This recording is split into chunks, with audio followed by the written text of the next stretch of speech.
2016 528i. It's the X, so it's all-wheel drive. Came in, needs front brakes, rotors and pads, and the rear.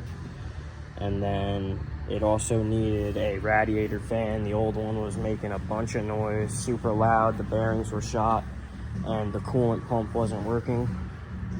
Radiator fan, coolant pump are done. Doing the front axles now.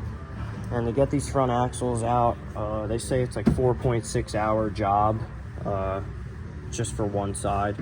Both, I think, is like 6 hours.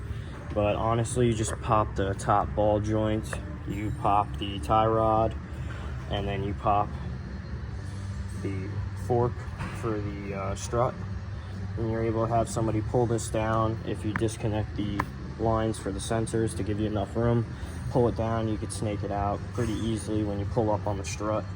Get that out of the way, we'll get the new one in, and we'll move on to the passenger side and go from there.